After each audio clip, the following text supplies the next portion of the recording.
All Hey right. Dan, hey, we are live. What's up? Not much, man. How are you today? I'm good. This is that's Start a over. weird way to say it. Yes, we are here. This is the podcast, episode 5. Yes.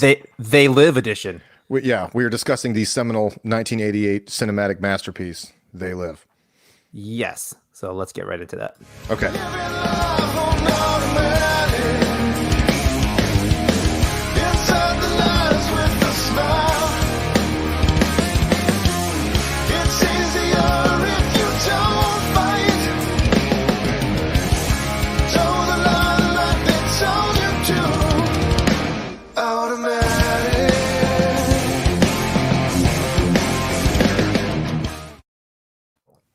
Oh yeah. Okay.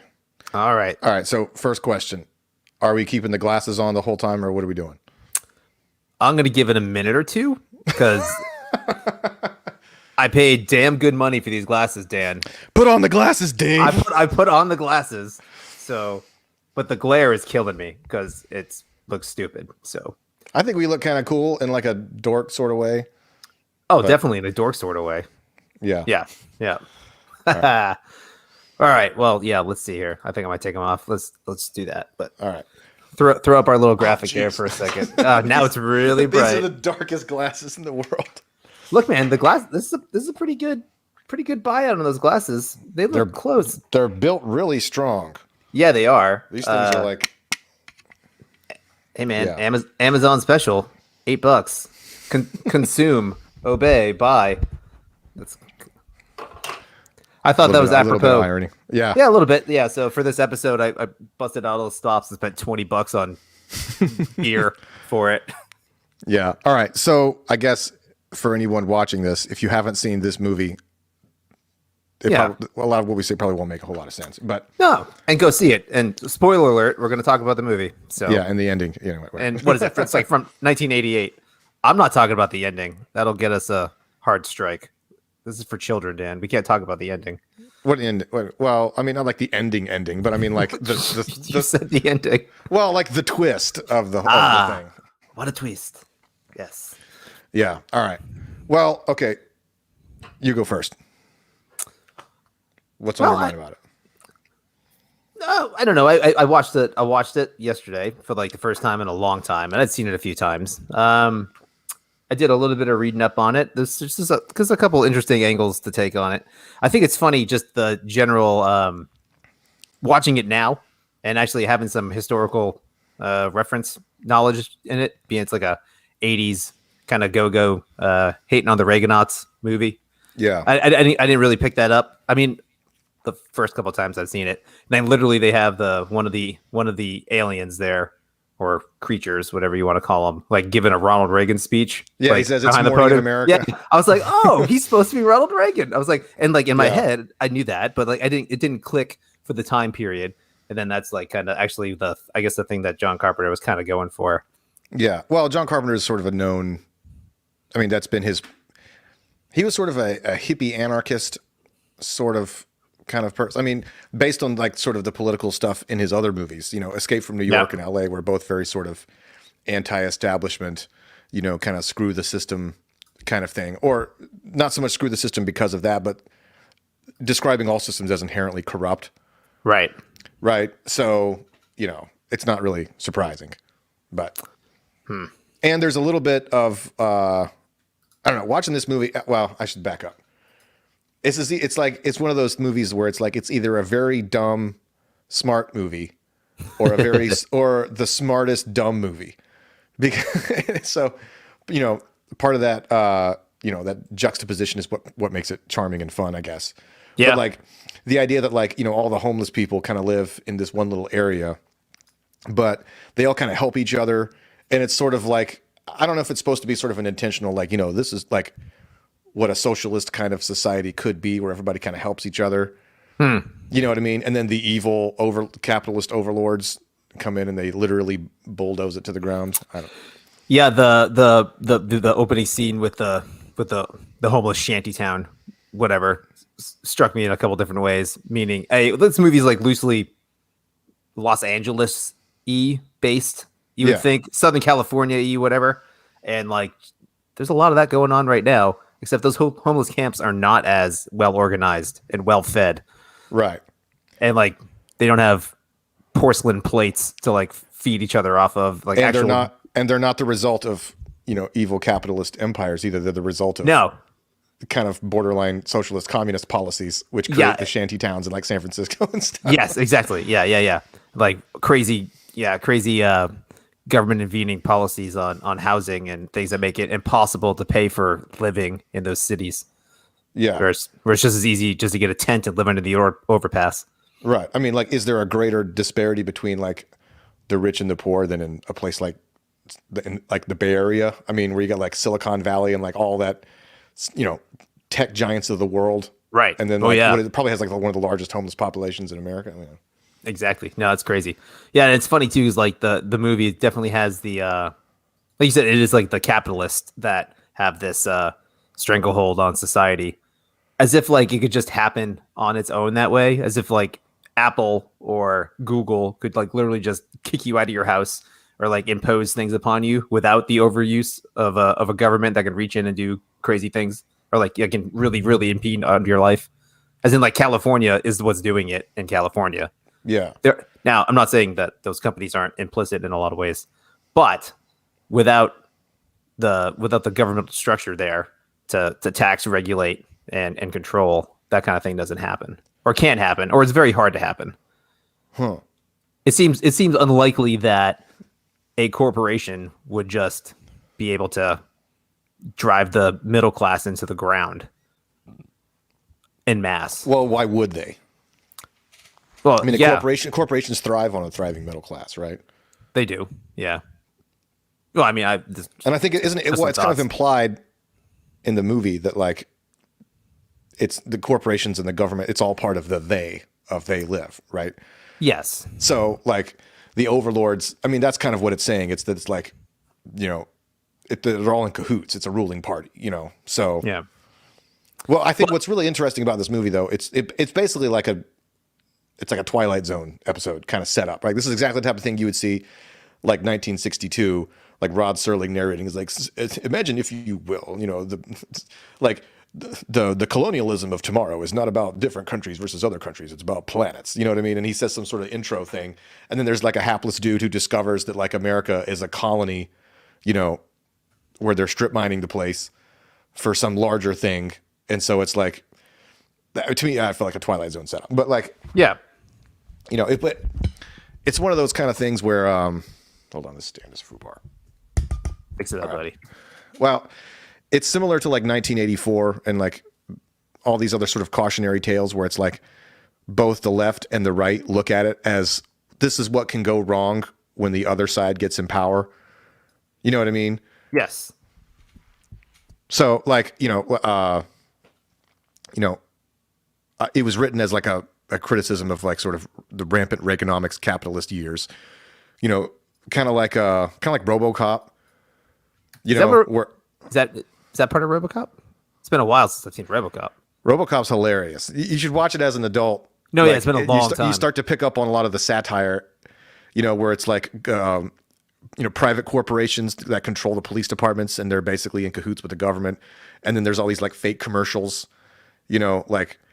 so it's a criticism of like the intertwining of like rampant commercialism with totalitarian government, which of course kind of went over everybody's head at the time, but like kind of like how Starship Troopers was like, a big criticism of fascism and nobody noticed it at the time because they were expecting like a dumb movie and then it's actually smarter than it needs to be. But anyway, so like, if you're a Bernie Sanders type of person, you would say, oh, this movie exemplifies like, rampant human greed run amok. And it says, well, what happens if we were the ones that were the recipient of that greed from other people? How would we like it? Right. And then from a right-wing perspective, from a 2021 right-wing perspective, which hasn't always been the idea that like your corporate and governmental overlords are the ones pushing you, you know what I mean? That's not really a right-wing thing. That's more of a centrist. Yeah. Like, they couldn't have predicted in the 80s. Well, they probably could have. Like the way that, algorithms and social media like direct everybody to like They want us fighting with each other, so that they can run more ads on the content where people are arguing with each other. You know what I mean? And the whole point of their stimulus money, they're getting it to consume and all this, they're pumping into the economy and there's inflation. They want us to buy things. The only thing that actually is different is the marry and reproduce thing. So that's the opposite of what's happening now, because now the overlords are telling people that they don't need to marry and reproduce. Yeah, that's funny. That was gonna be the one thing that, like, out of all the signs, that didn't really seem congruent with anything that's getting pushed today. Yeah. That's funny. Yeah, because or it's not in step. So I guess that was a thing in the 80s. Was it really? Like, I guess not necessarily an 80s thing, but it's a classic sort of American dream kind of thing. But I guess that's what I was gonna say. It's kind of a chicken in every garage and a car in every pot, like 2.5 kids, kind of thing. Yeah.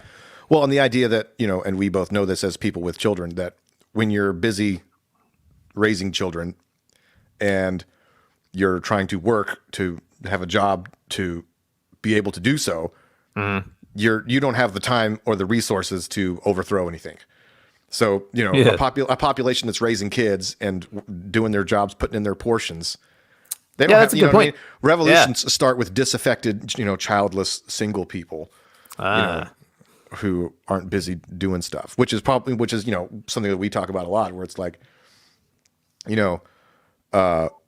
we always talk about, like, there's the crazy people over here on the right wing, and then there's crazy left wing people, and there's kind of lobbying, like, remember the game Scorched Earth? Remember that game where you're just basically lobbying? So, like, that's the two extremes. There's the big mountain in the middle of normal people who are busy, like, raising their kids, going to work and running businesses and just doing their stuff. And then these people over here are just sort of lobbing pot shots at each other, and we're all caught in the crossfire. So, yeah. That's funny. That reminds me of, like, Paul, like Christianity from the Bible. Paul was like, you know what? It'd probably be good if you guys get married. I'm not saying you don't have to, but it'd be better if you didn't. But because, you got a lot of problems when you're married and you have kids and you have a family. You got a lot to deal with. I never really understood that. Oh, I mean, it's the same thing, minus it's just a revolution, as in you can serve better if you're free to move, more or less, and go from city to city and do that kind of thing. You're not tied down. No, you're not tied down. You're not the daily troubles of a So I think all of those things, I mean, they go along with, we are their cattle, basically. So they want us participating in all that stuff. Yeah. Meanwhile, we don't realize that the system is stacked against us, right? Mm-hmm. And that it's better to comply. Like the whole, like the cops and the various human characters who are in cahoots with the aliens. They're like, it's better for you, like you get a promotion, or you do all this kind of stuff. And so, I mean, that has a lot of relevance today, because, there's a lot of people who, like if you listen to various sort of centrist, classical, liberal, conservative, whatever personalities, like they're all the time getting questions from like college students. They're like, what do I do when my professors are just trying to indoctrinate us into, they're putting us in sort of an activist factory to churn out small versions of them. Like, do I stand up to them or whatever? Or do I just toe the line and just sort of like, there's a lot of different kinds of answers, right? Like, it's, in many ways it's easier to just go along and just say the phrases and, put a black square as your profile picture and all this kind of stuff. It's like, if you just go along with it and toe the party line, it'll work out great for you, but. Yeah. Yeah, that's good. I like that. Well, it's also guys. It's funny that, like, you've already kind of touched on it. It's like, if you're a Bernie Sanders kind of guy, you're this. If you're a right winger or a centrist kind of guy, this. Like, the movie's really pliable to whatever the power structure is. Like, you can see that control. Like, it's that's what makes it very good. And everybody will watch it and paste whoever their personal villain is onto the bad guys. Yes, that's perfect. Like, it's really well made that way, because it's not overbearingly and over obviously one point of view. We're saying this has to be the bad guy, so you can see it in a million different ways from a million different point of views, and in a lot of ways they're probably all pretty accurate to some degree. I mean, there is a lot of manipulation and a lot of control and a lot of propaganda from all sorts of groups in our society, government, cultural, business, any sort of thing, pop, definitely pop culture and all that stuff. So it was pretty funny. I was trying to think of ways to pin it down to today, and there's a million ways to do it, but there's also that's frustrating. Actually, there's too many ways to do it. It's not Yeah. like it's not a copy and paste into 2021. Donald Trump is not the evil alien. I mean, friggin' Joe Biden's closer to the evil alien in reality than Donald Yeah. Trump. Well, and at least in terms of policy. But You know no, what I I meant mean? I meant in terms of acting like a human and like acting normal. Oh, That's- so that's you're what- saying that Trump would be doing a horrible job at impersonating a human because he's so bizarre? Okay, they're both doing terrible jobs at being humans. 'Cause It's like they're Kang, both- it's like Kang and Kodos from It The is Simpsons. exactly like Kang and Kodos. So if you had Trump and Biden next to each other, and you're like, which one of these is an alien doing a poor impersonation of a normal human being? Yes, that's Which do you so good. You got, Yeah, this, you got which one you is got it? a person who can't really put together sentences, and then you've got like a insane person over here.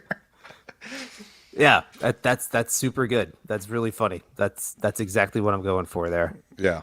We should make a "Don't blame me, I voted for Kodo" shirt and have it Donald Trump and Kang, or Donald Trump and Joe Biden, like little space outfits. That's a good Get idea. on that, Dan. You're the Photoshop expert. Not that level of expert. Yeah, no, not me. No, nothing. We'll commission that to somebody. That's But like the yeah. idea of like even without the socio-political stuff, the idea of us of taking like the West, well not only the West, human beings' history of colonialism and basically subjugating other cultures, for economic gain, basically.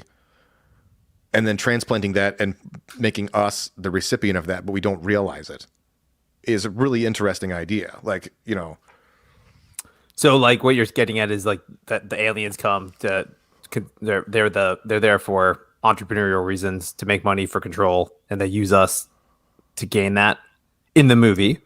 And then Yeah. you're stating that as a mankind phenomenon where a conquering nation or a group of people would I Yeah. guess well, it's almost would like take advantage of and exploit another group for the same it's reasons. almost like we've been trying for thousands of years to figure out the formula for subjugating another population, but we could never make it work long term because people would always inevitably revolt and they would want their own rights and their own freedoms, and they would want to benefit from the fruits of their own labor, right? Mm-hmm. But it's almost like these aliens, whomever they are and however long they've been here, they figured it out. The way to do it is to make people not know that they're being subjugated, right? Right. Kind of like the Matrix. Like people needed to buy into it, right? So you sell people a dream where they buy into it willingly, and then their mind doesn't even want to wake up, right? right. So that's and Yeah. somebody could make a point that that's why the overlong fight scene is a metaphor for every human's inability or refusal to wake up to something that they don't want to. So that's why it's not just a stupid long fight scene. You could like make like a college paper about like, the poetic symbolism of the fight scene. It really typified it. It's the inner struggle of man to not wake up to the reality around him. That's good. That's pretty funny. Yeah, no, I was thinking about Matrix parallels too. Just being unplugged as opposed to putting the glasses on and being plugged in, and then seeing the world for what it really is, and then being able to get back into it, like plug back into the Matrix and still be aware. Now you're aware with that knowledge, as in then you put the glasses on and you're aware. Yeah, it's kind of the same thing. I can see that. Yeah. Even though I guess the Matrix now is supposed to have 18 different meetings from the twin brothers that started it that you would never think are what the movie's about, but it's okay. Sisters now. Sisters, excuse me. Oh no. I just totally misgendered those Well, dudes. we're gonna get banned. I didn't mean to do that. I tell you what, though, it's really interesting. Not to get off on a whole Matrix thing, but like, I watched the first Matrix recently. Levi and I were watching it, and like, obviously, ever since it came out, everybody talks about how it could be all these different things for different people, Right. right? Even the red pill, blue pill phraseology gets used by everybody. Oh yeah, But- because there's like 18 different versions of that pill now.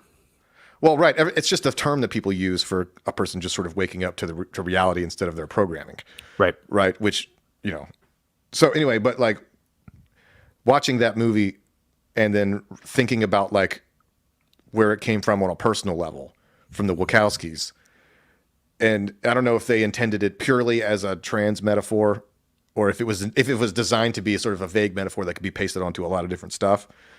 That makes the movie really interesting. You know, like how far down the rabbit hole you want to go. But yeah.